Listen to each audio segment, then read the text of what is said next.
I'm Melissa Davis. I'm the director of the Colorado Media Project and vice president for Informed Communities at the Gates Family Foundation. We are here today to talk about democratizing journalism, and we have a wonderful panel that is just kicking off a local local project that we're excited to talk about. And first, we're going to hear from Max Resnick from City Bureau.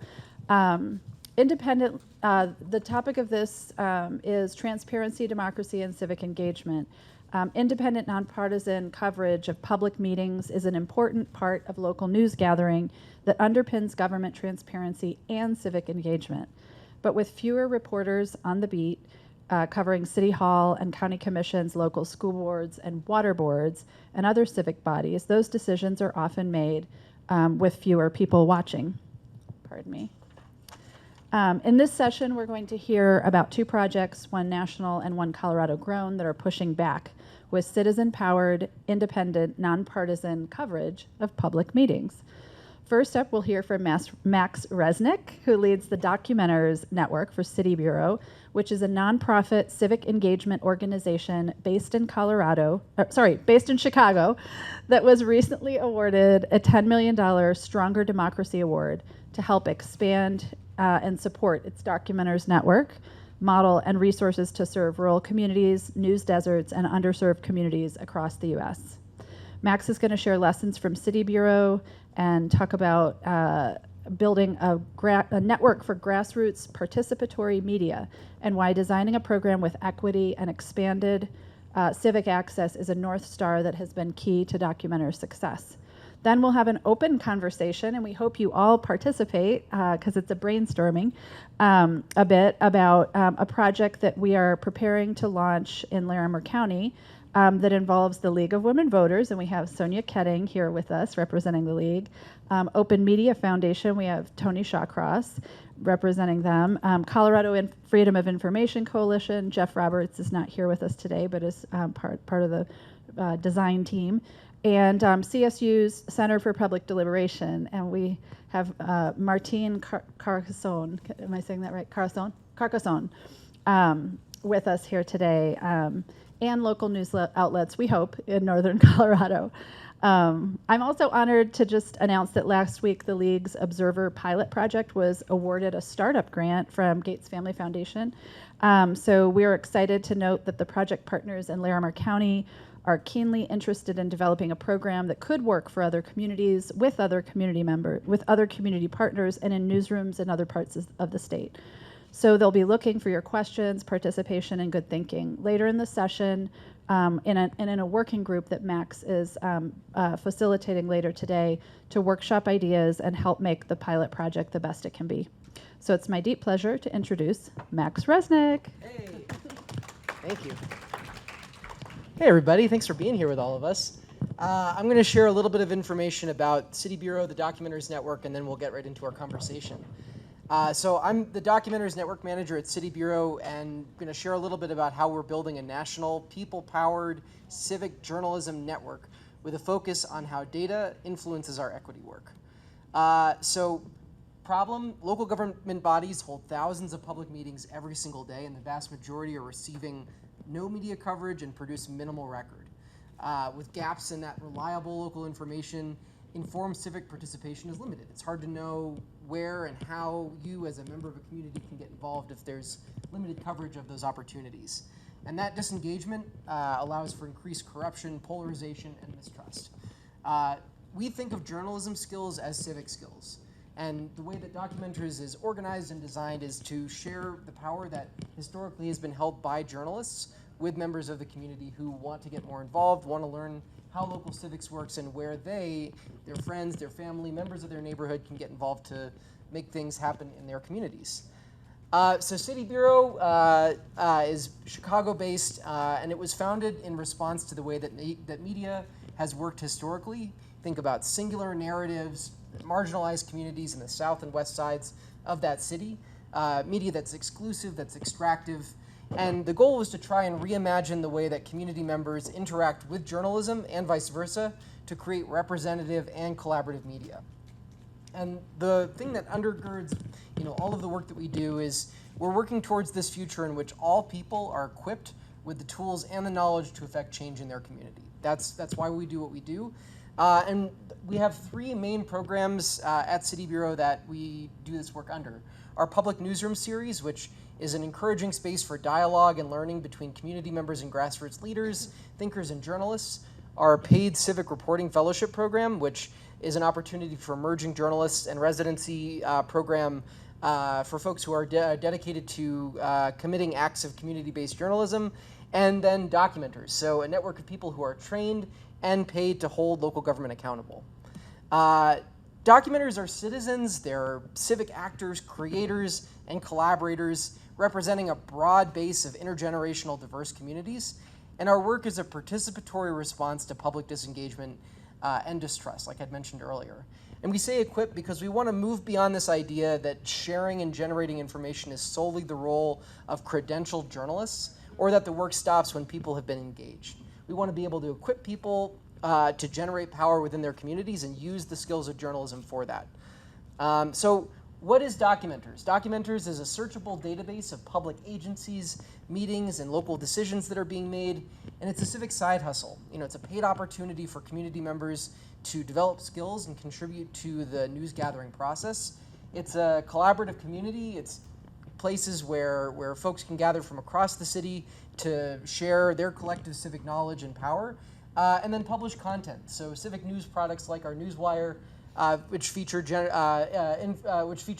original content produced by Documenters. So one thing to take away from all of this, Documenters is participatory journalism network, building a more equitable future for local media by training and paying people to engage in local accountability.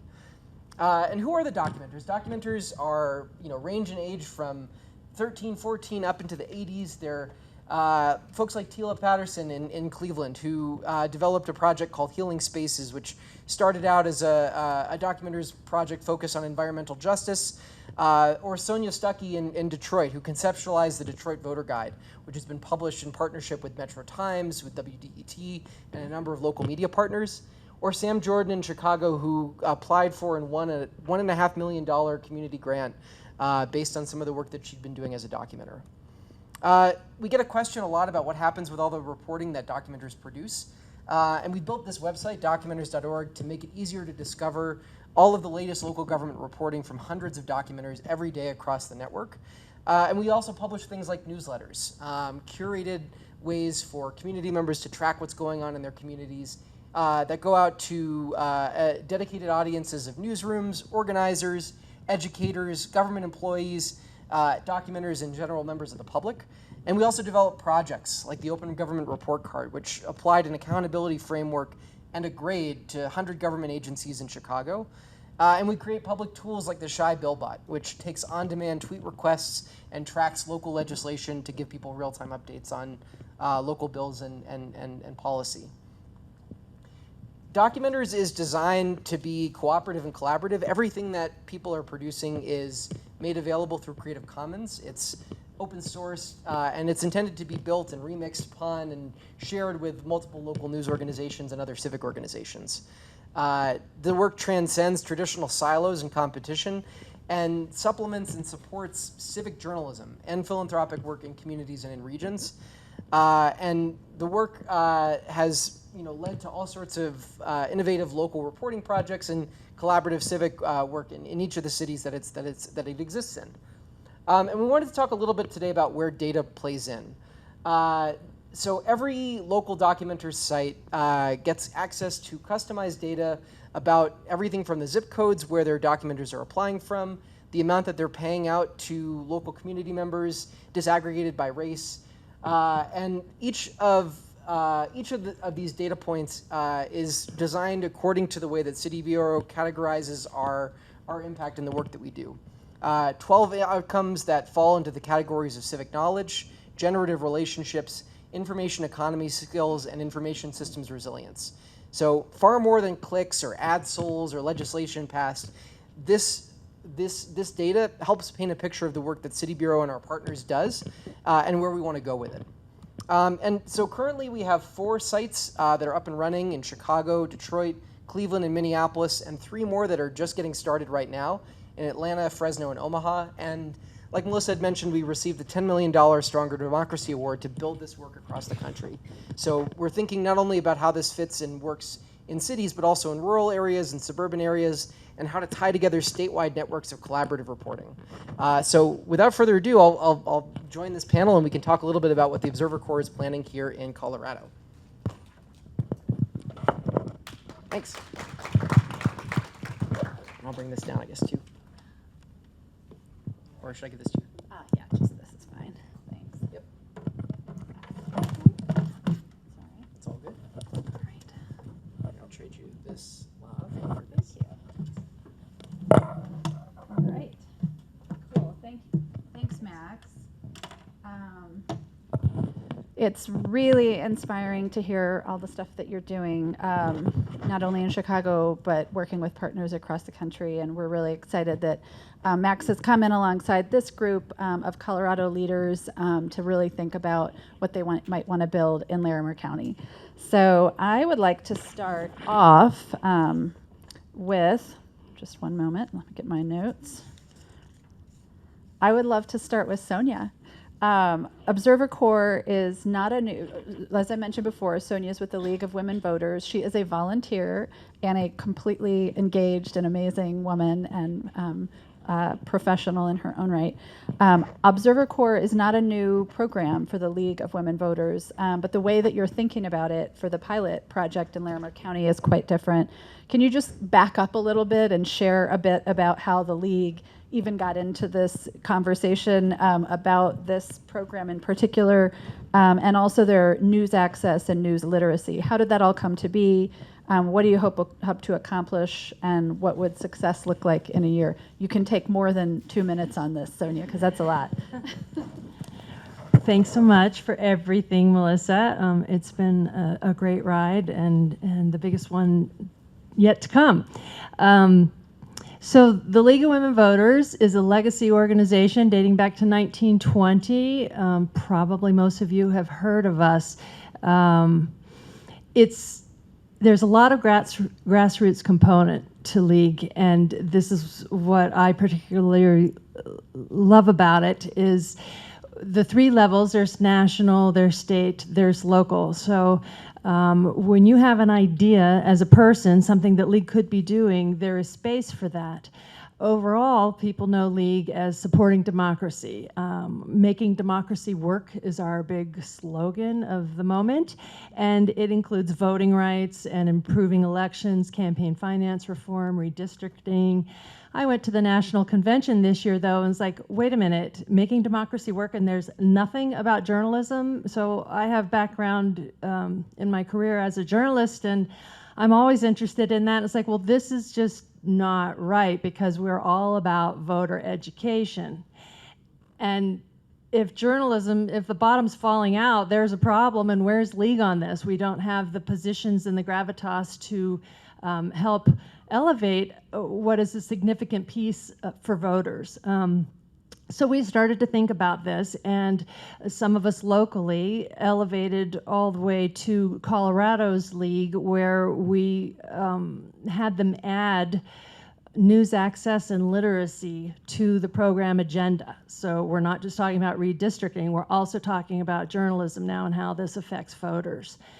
We have a state task force about that, and we're charging up conversations about literacy, which you're probably well aware of what some of those could be, and access. Access is something we're trying to get our heads around. And in conversations with Melissa, who I was introduced to Melissa because of this task force that State League now has, we were talking about access, and I said, well, League has always had this thing called Observer Corps.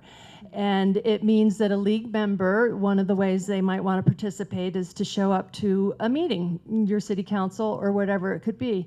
And you introduce yourself, you say nothing, you just take notes, and then those notes would come back and go into a notebook.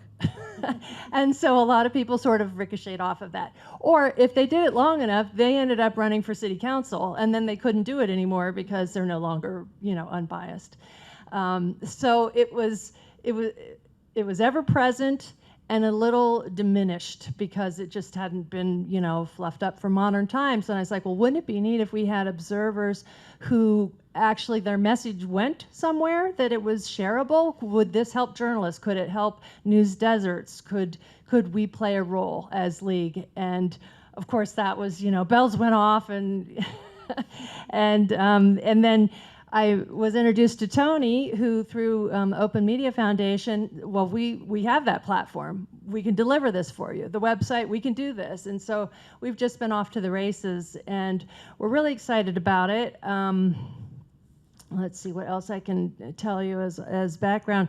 Democracy demands journalism. I love the slogan. I feel like that's right where we are. We don't want to portray ourselves as journalists. We're going to be looking to recruit a diverse set of citizens to do this. And so we're more thinking of us being a tool for journalists. And we can talk more about that later, of course. The Documenters Project was a huge inspiration. It's like, oh, this is already happening. We have a big sister to tell us, what pitfalls and things we need to work on. So also a nice assurance for success. We decided with Melissa's suggestion that we needed at least 9 months to flesh this out and see who the observers are, how that goes for them, how the uploading goes, and also to build the relationships with press. This is a key thing with all of the organizations represented here, is that with Colorado Press Association and CoLab, hopefully we can draw attention to the platform so that the news coming out of these meetings goes somewhere. We don't ever want to just, talk into the wind. It's going to be most useful if people realize that it exists. So we're not only looking at elevating issues of governance through witness, but our big hope would be that we're encouraging civic understanding and participation as people show up to be observers, that they grow a sense of pride in this, and that the meetings being covered, that people might be like, oh, we rate an observer, that it could be this really great synergy. So we're coming at this less adversarially, like, it's time we expose what you all are doing to us, and instead that we want to participate with community and know what's going on and bring it forth to the community. And Larimer County is a great place to do this. We have a very active league there. We have pushing towards 300 members now, and we'll be expanding that considerably because we want the observers to be league members. And being a league member it doesn't involve a lot of requirement other than that you're, an educated voter. So we're really interested to see the synergy and hopeful to draw the diversity that we'd like for the project. Awesome, thank you. I'm going to go over to Martine next because Martine has been hosting quite a few conversations up in northern Colorado, partnering originally with the Fort Collins Coloradan and then expanding that circle to a number of partners, including the League. So one of the things that you're talking with folks about is these wicked problems, quote unquote, facing our news and information ecosystem, but really our communities when they can't access the news that they need or that they want. And the various approaches to making this better. What happens to democracy when these wicked problems occur? Most of us in the room are all too familiar with those problems about the relationship between good information and civic participation. So can you briefly, Martine has amazing research on this. This is his life and just has so much knowledge to add, and he is really, we're so lucky to have him really digging in on this issue and thinking and hosting these conversations, because he has most articulately put this into like this framework, which has 4 approaches, I think you call them. And so there's 4 approaches, and if you go to one of the community conversations, you'll get to kind of unpack all of these 4 and talk about them and get all the feedback. But I went to one of them recently, and it was interesting that a lot of people in my group at least focused on this third approach, and it very much dovetails with what we're talking about today. So I'd like to ask him to talk a little bit about the project and that approach. Can you help in? I got copies of the little framework. Yeah. If you want to pass them around, if anyone. There's a QR code on there as well. So if you'd rather not have the paper, you can just scan it and then you have it digitally. Plus, there's a lot of links in there, so it might be useful to email it yourself. But yeah, I'm Martin Karkson. I'm a communication studies professor at Colorado State University and the director of the CSU Center for Public Deliberation, which I started now 16 years ago. So I'm gonna have to, like, big picture, introduce myself and my center, and then within the center we have this deliberative journalism project, and then within that is this. So I'll try to really quickly kind of get through all those different levels. But my work as a communication professor and as the director of CBD has always been, how do we help our community have the conversations we need to have for democracy to work, right? To connect with their logo.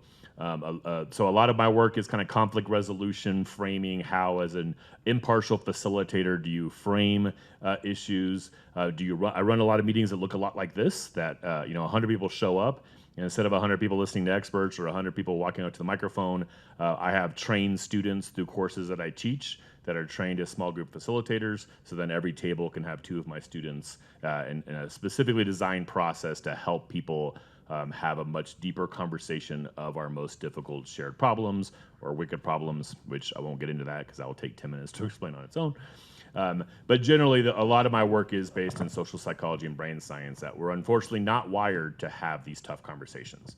But really good process can be designed in ways to not trigger the worst of human nature and actually help us have these better conversations. So my work is broadly as process designer and a convener and a host and a facilitator to do that on a whole range of issues. Well, last fall, we started what we're calling the Northern Colorado Deliberative Journalism Project, which is realizing so many connections between my work and journalism, and the connection between journalism and democracy that's so clear, the role of journalists in helping their community have better conversations. So deliberative journalism is a term that we're using to really zero in on that concept of how do we really build the skills and bring together the world of journalism and my world of deliberative engagement to be able to do more to help our communities have these kind of conversations. So it's a collaborative between my shop, between the journalism department at CSU, political science. We actually have a Spanish professor who's helping us connect with the Spanish-speaking community in Northern Colorado, and we're now connected to the library, to the Coloradan, which is a local newspaper, KUNC, public radio, the FC Public Media, which is the public access. They actually have like television studios. We don't have television news in Northern Colorado, but we might actually develop like a weekly magazine or something focused on local issues and engaging them. The honors program at CSU, the League of Women Voters, I think that's all of them. And we're still kind of expanding, right? But it's overall kind of how do we come together to reimagine local journalism and make sure that we get the journalism that we need for democracy to work. Right? So then the third level, what you just got, one of the things that we do in most of our meetings is we create these discussion guides. We have lots of opportunities in our society for people to express their opinion about issues, whether that's a survey, whether that's comments on social media or on the message board, whether that's one at a time in a microphone at city council. So we have all these ways to gather a whole bunch of individual opinions. We have much fewer ways of actually productive engagement, of actually talking to each other, of having a genuine kind of conversation in a sense. So one of the techniques that we use is, we try to make sense of the noise, all those individual opinions, and then we create some sort of document, typically a pretty short document, because we want people to be able to engage it in a 2-hour meeting and not have to read beforehand. So this is one example of those. This is a discussion guide or a framework that we developed last spring, still very much under development. So there is a link on the bottom if you scan and get on there for you to give comments. So these are always living documents that we give something for people to react to, but then we kind of tweak it and improve as we go. We want this. This is not specific to Northern Colorado. We purposely frame this pretty broadly, and we're happy to kind of give people the originals if they want to tweak it for their community. What I just realized now, I probably need to develop like a how to run this meeting guide. Right now it's set for my students to run it, right? But we also will do some training. We actually just put in a pretty sizable grant to potentially take this kind of stuff statewide and train journalists on how to be the convener and the facilitator and the things that we do, right? But so now to actually get to the question.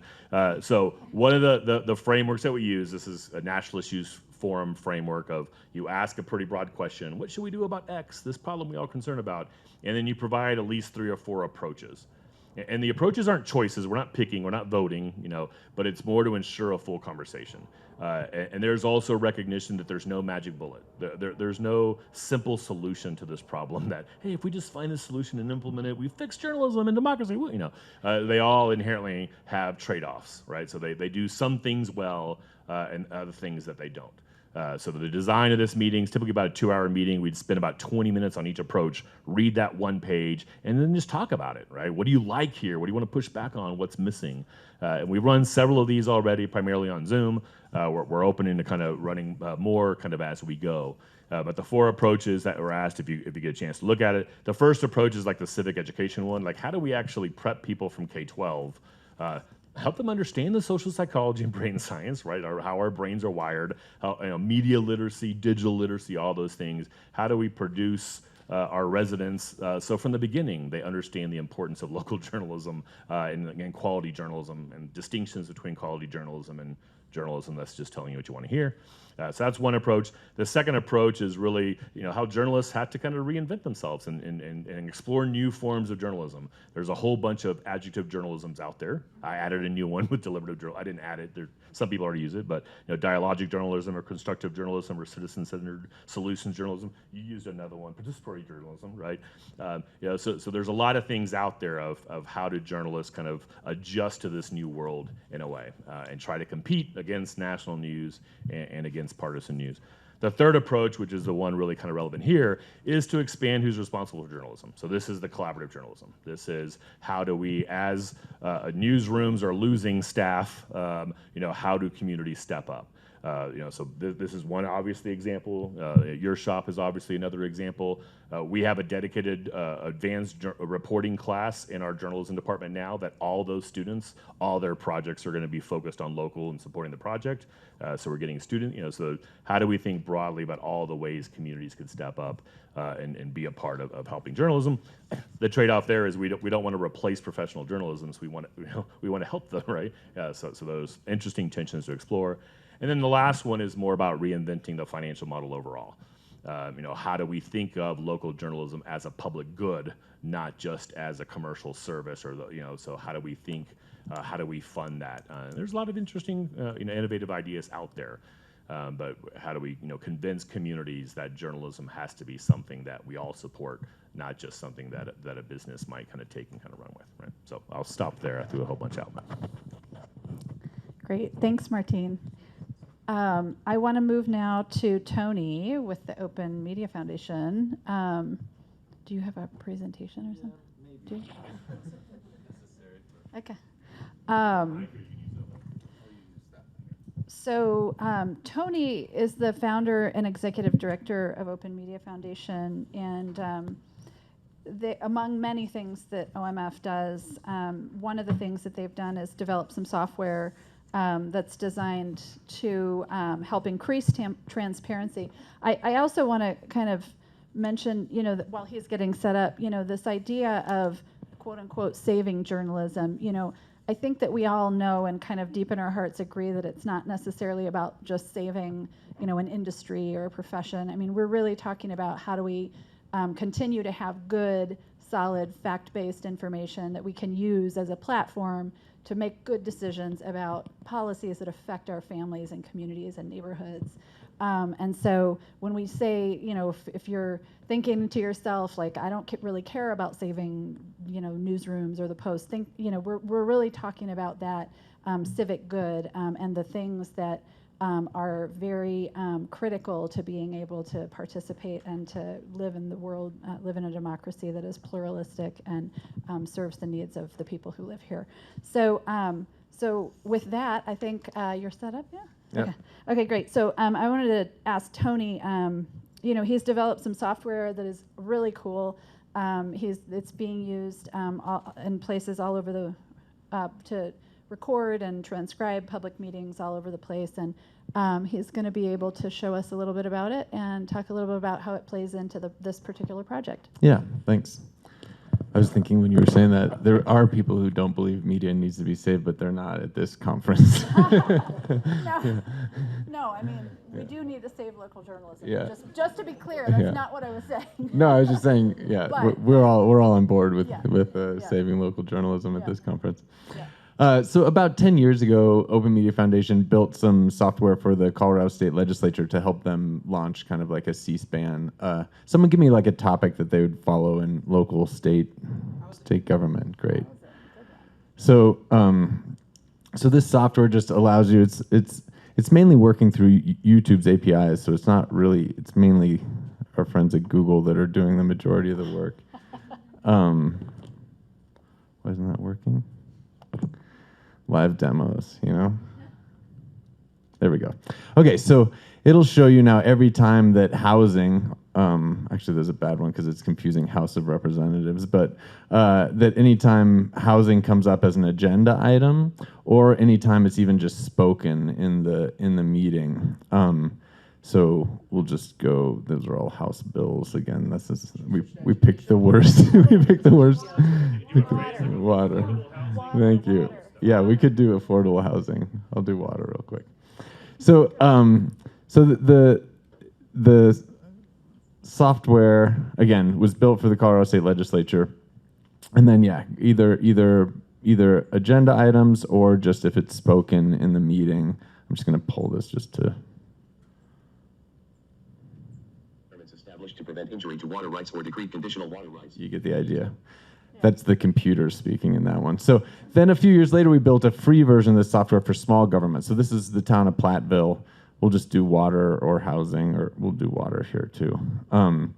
So same thing in their board of trustees or their planning commission board of adjustments, that you can see anytime someone just said water or anytime water was showing up on the agenda. You can also see the related like bills that were being voted on for, you know, in this case, water or whatever, who's sponsoring it, that sort of thing. What we're seeing in other municipalities is, as you know, Platteville gets their water from. So Platteville gets their water from. So when this idea came up, when we first learned about documenters, which we were so excited about in Chicago, and then started hearing about groups like League of Women Voters and Citizen Observer Corps, the Observer Corps, we just thought this would be an awesome tool. We could easily tweak the software so people could just go into government meetings with their cell phone and make sure that, you know, dwindling newsrooms and organizations that don't have the journalism power to cover board meetings all their local government meetings can still set up, you know, notifications and say, we want to hear when they're talking about water. We want to hear when they're talking about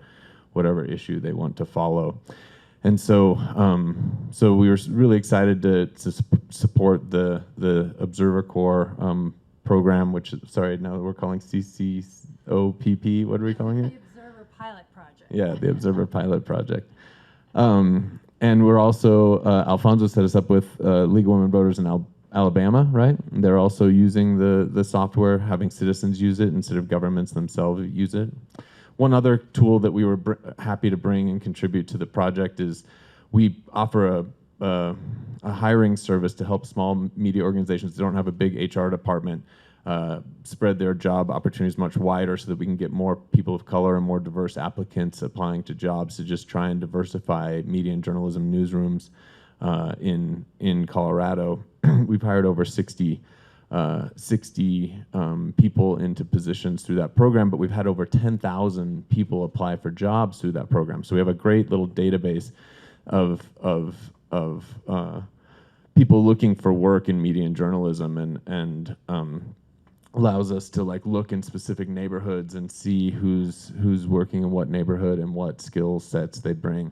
This is still just a proof of concept because we haven't gotten a grant yet to fully flesh this out, but we just submitted one together this week with help from everyone on this panel that'll help us hopefully ramp these up in support of the Observer Corps program. So that's Open Media's role, and now I think we're going to just have a larger conversation about engaging citizens in filling these gaps that newsrooms can't fill, while still leaving the newsrooms to do the part that they do best that citizens can't easily do.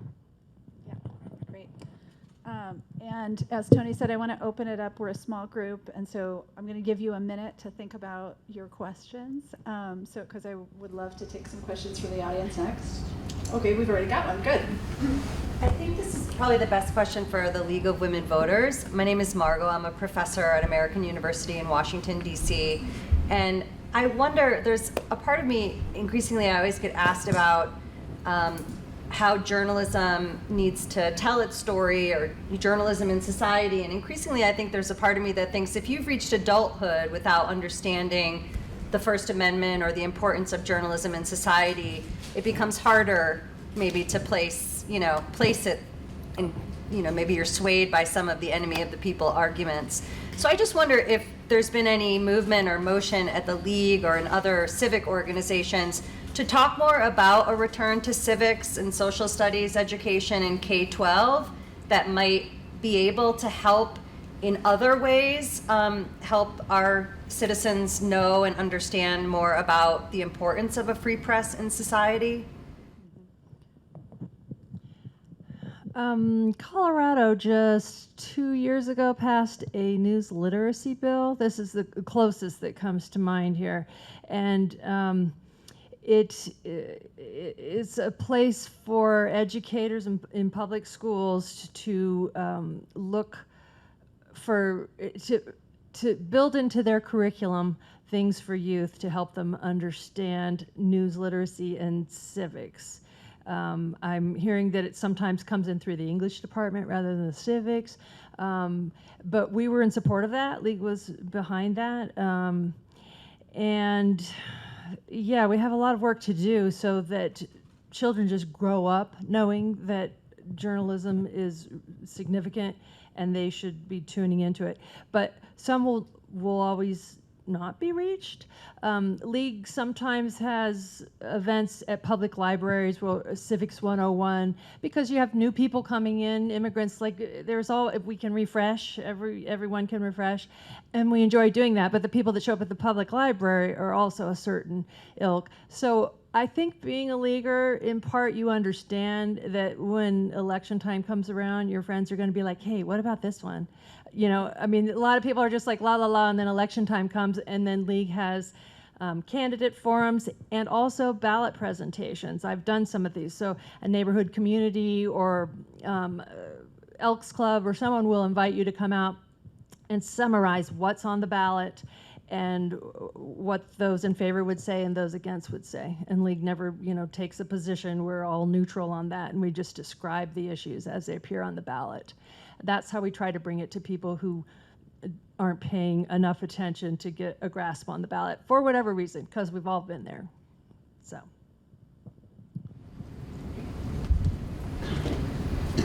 Hi, I'm Lee Thielen, and I'm with the League of Women Voters as well. I help Sonia. I tell her, I'll be your workhorse. But Max, can we just get you on speed dial? I'm here for you. My first question, because it's the most immediate question we Sure. have. How have you done your recruiting for the observers? What's worked for you? Sure. So every local site runs their own local program. Chicago Documentaries is managed by City Bureau, but every other, Atlanta, Detroit, Cleveland, Minneapolis has a local community organization. One of the most successful sites in recruiting has been Cleveland. Their program was based in, when it launched, in a community organization called Neighborhood Connections that has a long history of giving local microgrants, building relationships, and hosting space for people who maybe would have felt excluded or unwelcome in civic spaces or public spaces before to come together and talk about what's going on in their neighborhoods. So being able to build off of those relationships that were already there has been extremely helpful. And then using that word of mouth, people have a great experience. They love learning about civics. They love going and doing something and getting paid for it and being able to tell their friends about that process. Word of mouth has been one of the best ways for recruitment.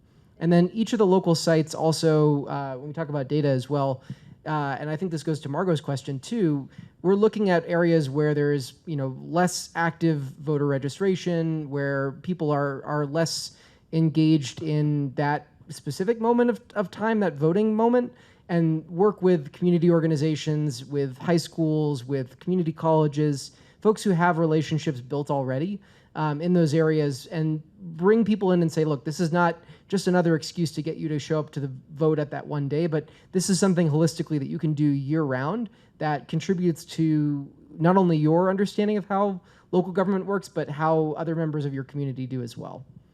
Yeah, totally.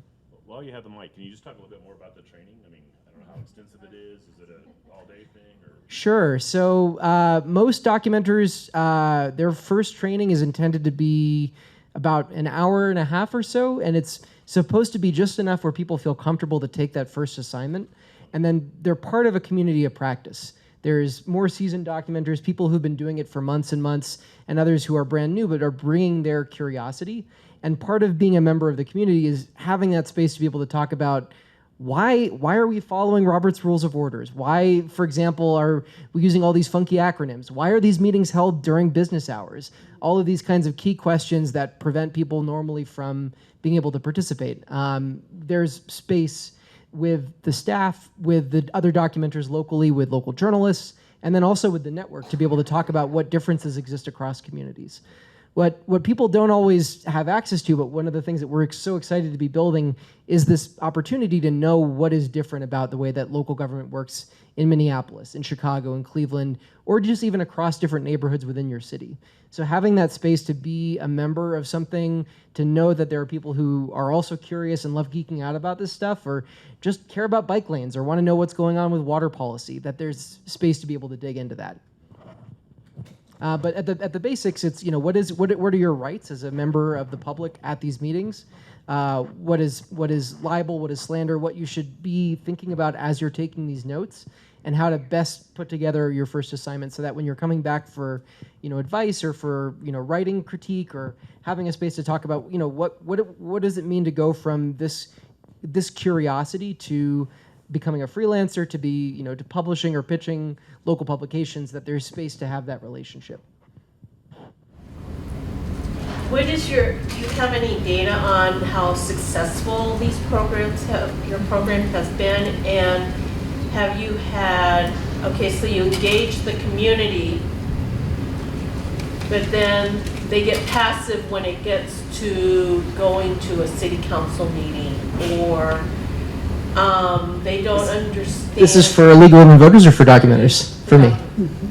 Or they don't understand the levels of local, municipality, state, and federal, where it really goes, where their concerns really go, and that then there's pushback from the electeds of this engagement.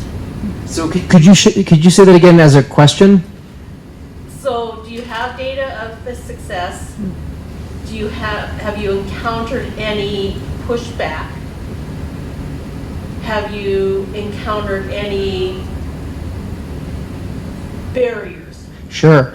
Yeah, so we're tracking the impact of the work of local documenters all the time. When documenters report that a public body has gone into closed session when they shouldn't have, for example, and then they report it to the state sends a letter back to that local board saying you can't keep doing that, and they have to change. That's like small scale. Other times documenters are invited to participate in mayoral debates. They're asking questions, they're hosting panels, they're following up on their reporting, they're digging into things that would not have been public otherwise, submitting FOIA requests.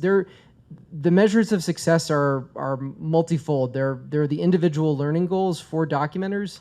There's local transparency, and there's also the impact on local boards and commissions. In Minneapolis, they were able to advocate for the Board of Taxation and Estimates, for example, to live stream and add closed captioning to all of their meetings for folks who couldn't attend in person. So it ranges. You asked about the kind of the municipal versus state versus federal. Documentary sites focus mostly, almost 100% on the hyperlocal. So what's going on in your local city council? There's a little bit of county, and I think one of the things that we're excited to dig into here is what needs to change when looking at county level meetings versus what's going on at the mosquito abatement committee in your neighborhood. Challenges. Local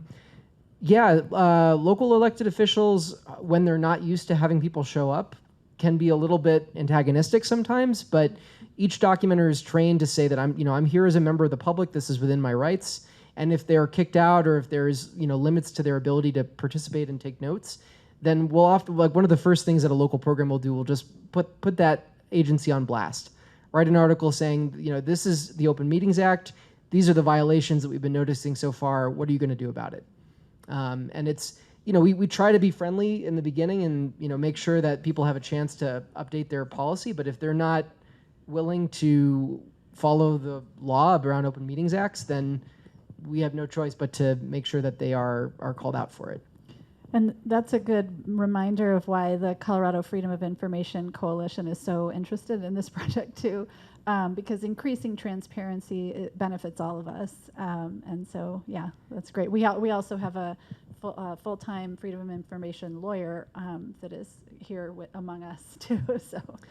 I mentioned earlier that open government report card. Documenters, when they're going to assignments, are taking note of, did the meeting start on time? Did it seem like people were passing notes about things that were not discussed? Did it seem like the decisions had been made in advance?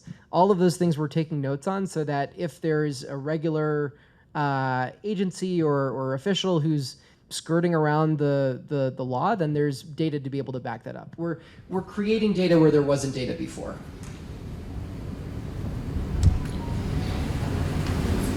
Oh, hi, yes. Yeah, please. What is the level of understanding that you have found that people understand what the different levels of government do? For example, what does the school board do? What issues do you take to the school board? What issues do you take to the city council? And how does the state legislature differ from the United States Congress? And I'm just curious what you found and help what people know and understand. Sure. I've been hogging the mic a bunch, but I can share a quick example from the Cleveland team and then pass it along. More often than not, those basic explainers, what do all of these boards and commissions do? How are people elected to them? What are their powers? That's the type of reporting, that kind of Civics 101 explainer style videos, as well as just one-pagers or even in the form of zines and comics, have been so popular and so helpful for folks who otherwise wouldn't know where to get started. And I'll pass it. I don't think that we could necessarily do that through the observers. That's a whole education process. But what news comes out of these meetings and how that differs it will be worth examining. That's a good point.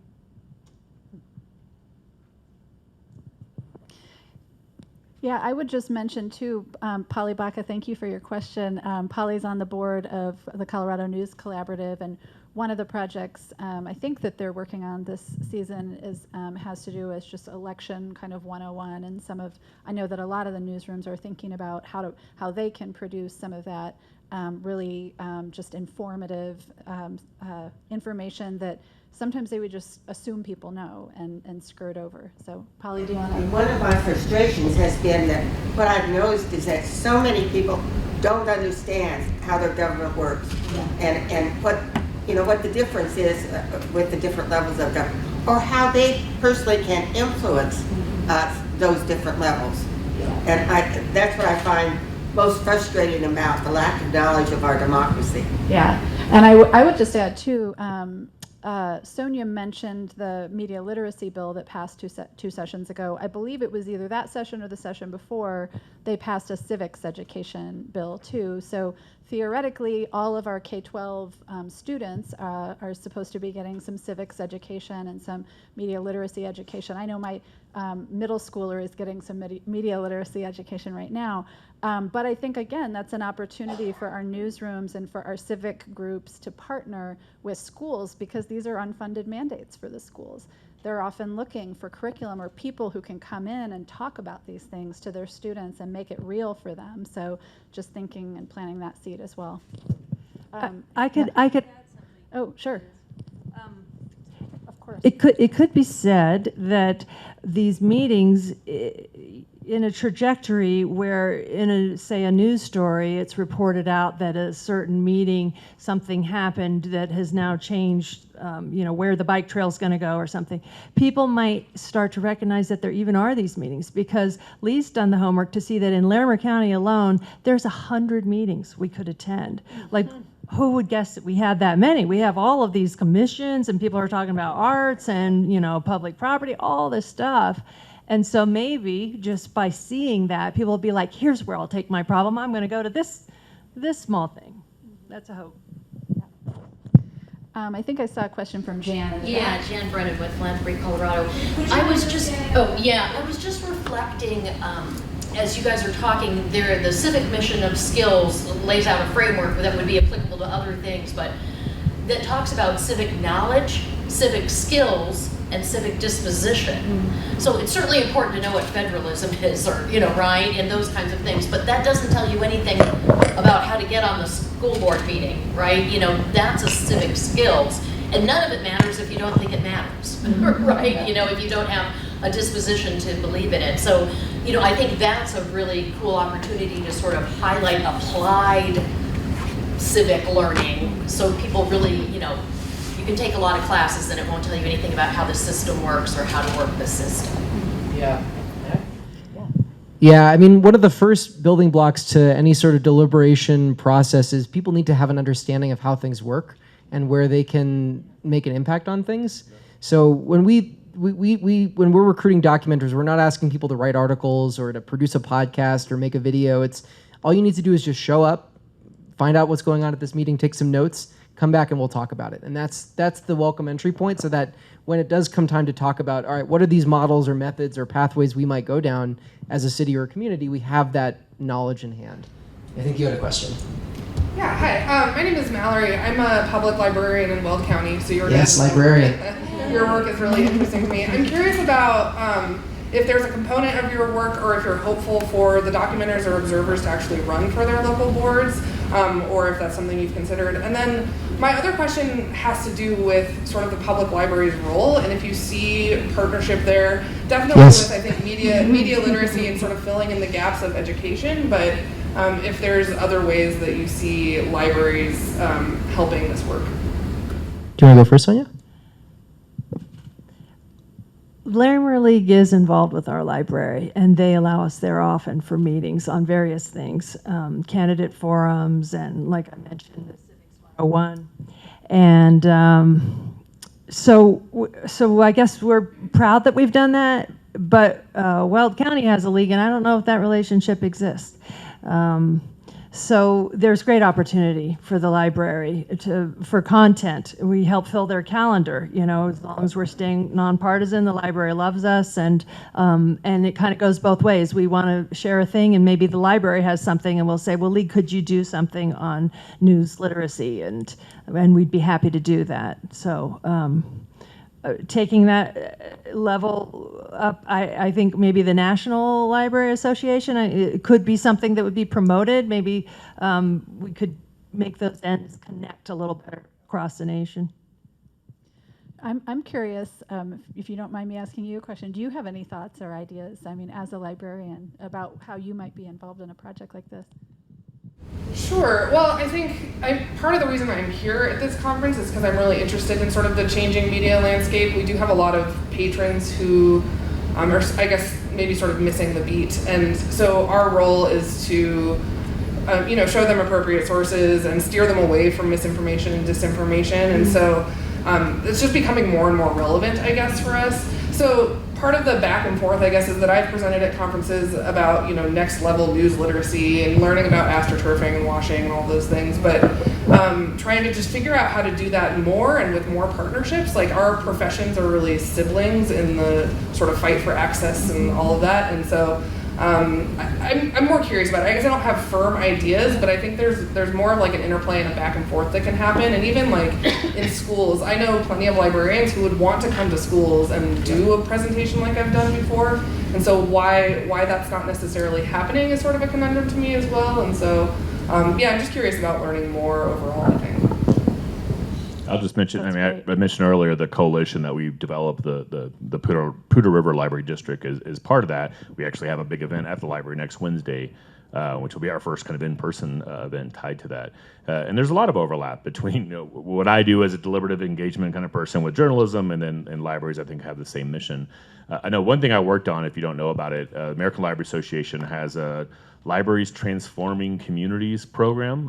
So I've been an advisor for that, of like, how libraries can kind of be the convener and those type of things. They have a lot of good resources and grants available for really that specific kind of democracy capacity work. So.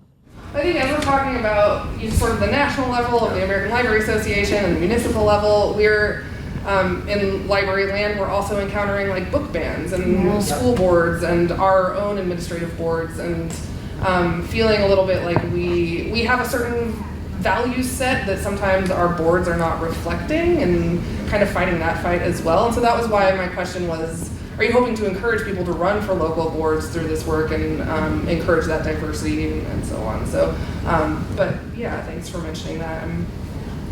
I do think, one of the things Fort Collins did a few years ago, they did a big report in terms of like, who's actually on our boards and commissions, right? And as you can imagine, it was a whole bunch of old white guys. So they're trying to kind of figure out, okay, how do we, so I really do think a long-term impact of this, right? Because as more and more people have access to that information and realize, oh, wait, there's a board that does this, much more likely that they see themselves on there, right? And then obviously the people that are on a board and commission today might be those that actually run for city council in 2 or 3 years, right? So hopefully it does produce a gateway for a lot more diversity in all these boards and commissions and all these meetings and things like that. So. I was wondering, Max, if you had any like success stories of your, documenters yet. I mean, I know you haven't been around forever, but just, getting more civically engaged and. Oh yeah, it's all good. There are documenters who are generalists and some who decide to focus in on a specific topic area.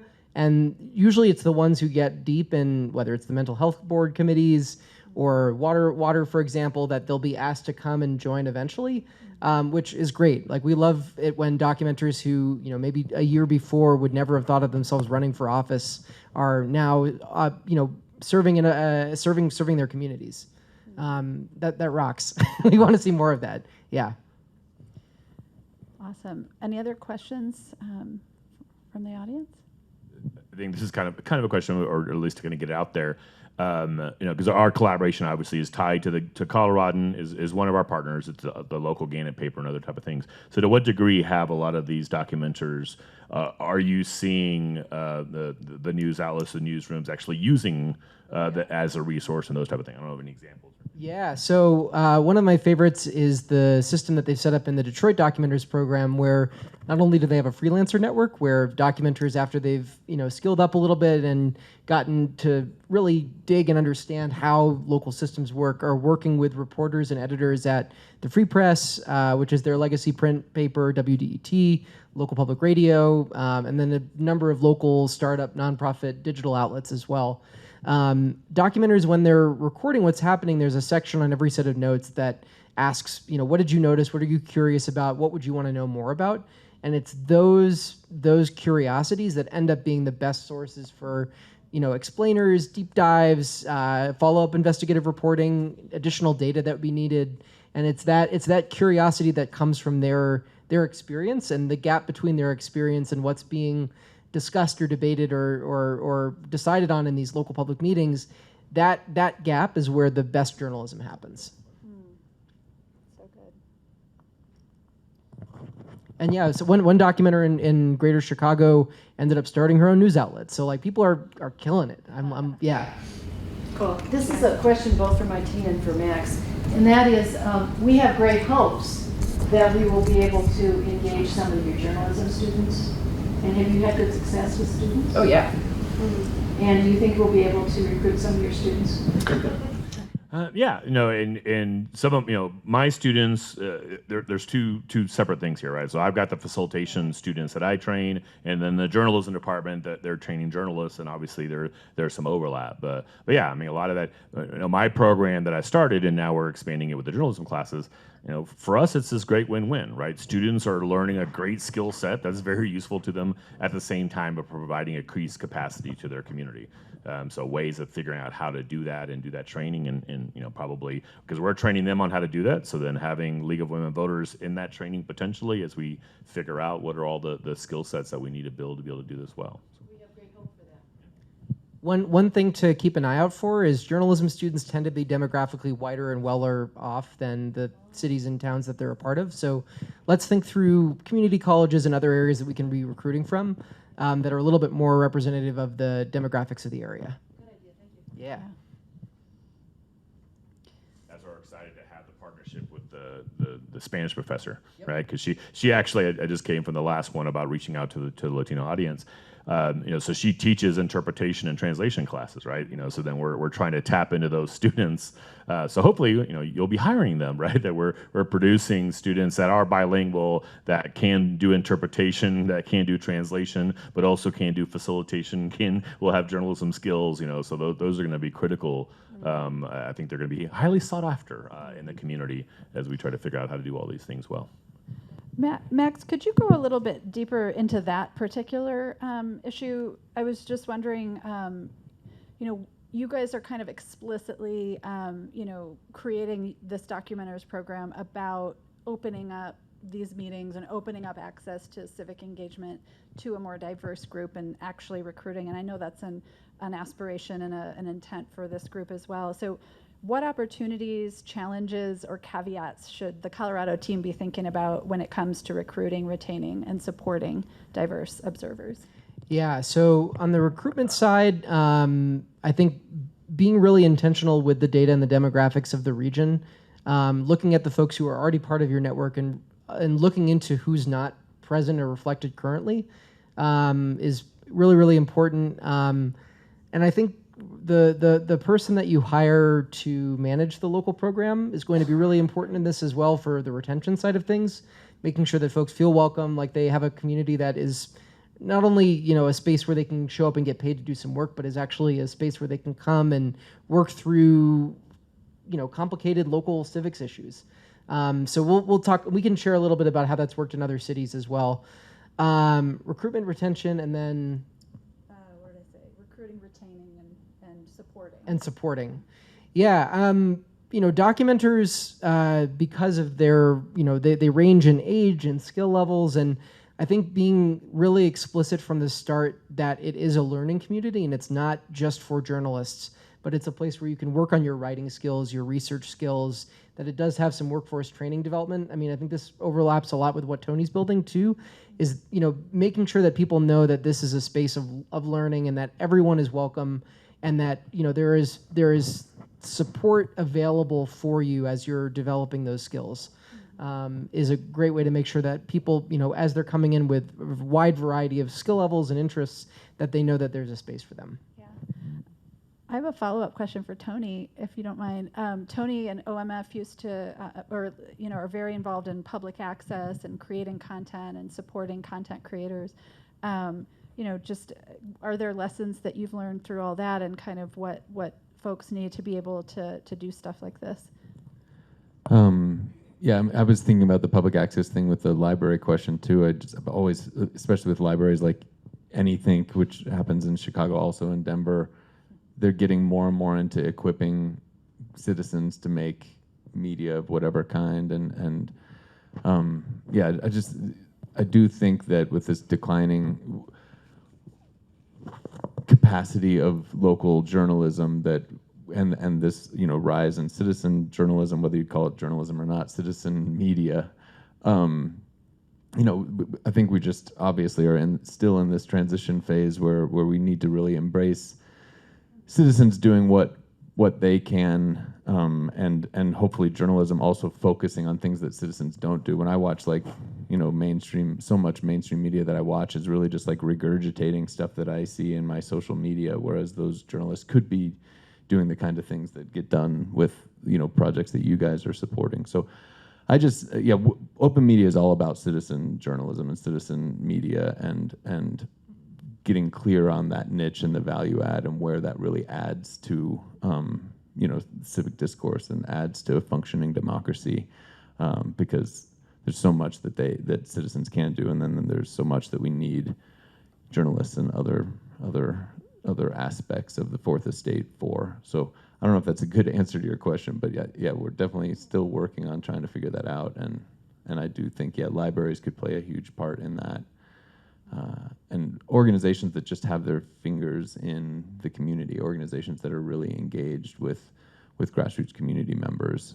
When we lost our public access TV station, we saw the community radio station, but we saw our numbers really dwindle, and that was part of also why we switched to this initiative of trying to help make sure people of color and underrepresented communities are getting into jobs in media and journalism, and then also just a way to re-engage with, again, the numbers of people that we had lost touch with during COVID and during the loss of that contract. So yeah, it's a complex question, but yeah, it's something we're working on, and I know a lot of people here are too.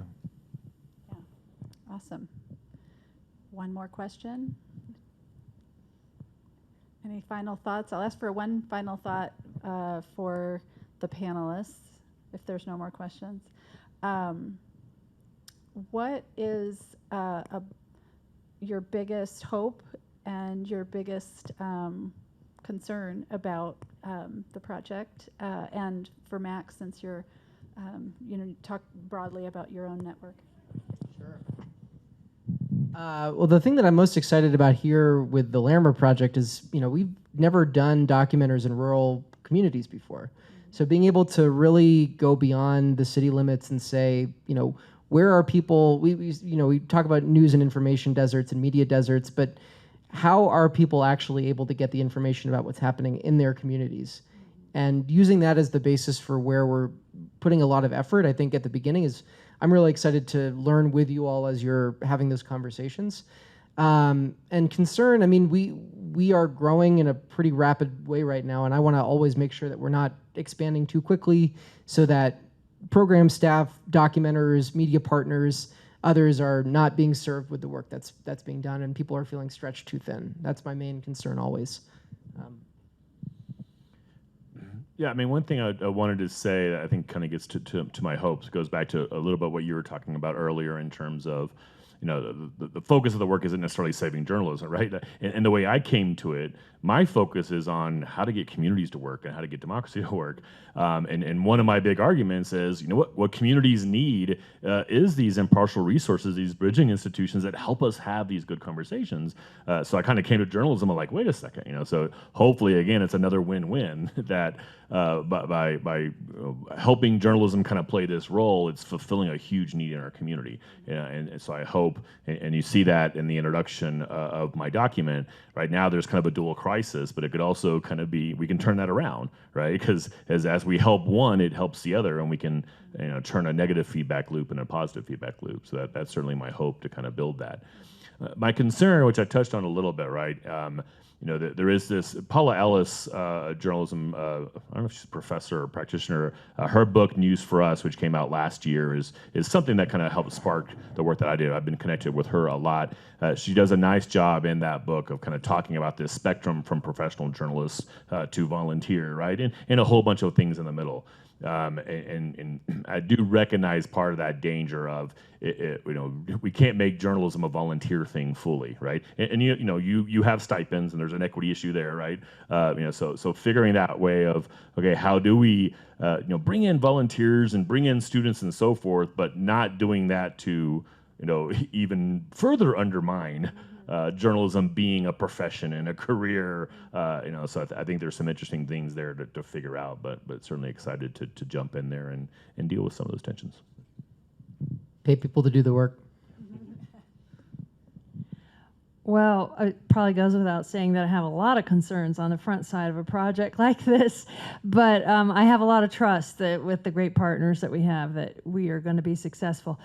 In terms of hopes, maybe looking further down the line, I would really enjoy seeing something develop that's like a wire service, the way that we thought of AP wire in the newsroom, that we could have actually like a citizen wire going out that would be easily accessed by anyone to see, tick, tick, tick, here comes the such and so meeting, and and that journalists would look to it to look for the pulse of a community.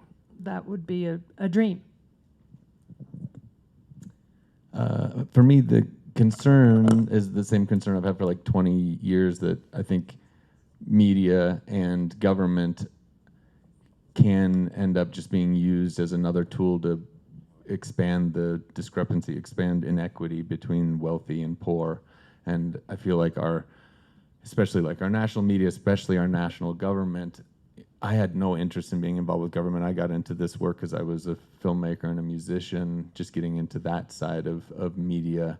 And the more I got involved with my local government, so this is transitioning to the hope side, the more I got involved with my local government, I was like, whoa, some of these people actually care about the opinions of people without money, and some of these people actually care about, so I was really struck when I got involved with local government, just how much less partisan it is, how much less broken local government is, and then that was my gateway for becoming, as an engaged citizen that I am now. And so I am just excited. My hope is that this project, it's getting people involved at a level of government that is less broken, that is less partisan, is more responsive to their actual voice and to their needs. And then once people get a taste of that and a taste of engagement with their local government, then I think that could go up and start healing a little bit at the state level. And then it's hard to imagine, but maybe even the federal level, that there could be some like functionality return to government. So that's my hope, is that this local work and this shift even in media too, where we could get more media attention. Martine just introduced me to a colleague of his that has done some great research on how when media is only covering federal level government issues, their citizenry becomes way more partisan and way more, what we're all used to with federal government. And the more the local media is covering local government, the less partisan the community becomes. So yeah, I'm just hoping this project fits into all of that and reviving these two tools. I mean, no matter what your main issue is, John over there was saying this just the other night, like he only cares about environment. He doesn't care about government. He doesn't care about media. But those are the two tools those are the two tools that we need to make any progress in environmental change. So yeah, my hope is that this can be a part of fixing media and government.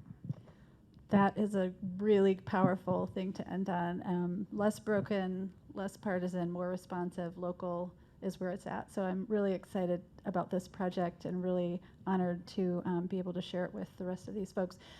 We do have lunch coming up next. Oh wait, hold on, sorry. Let's thank our panelists.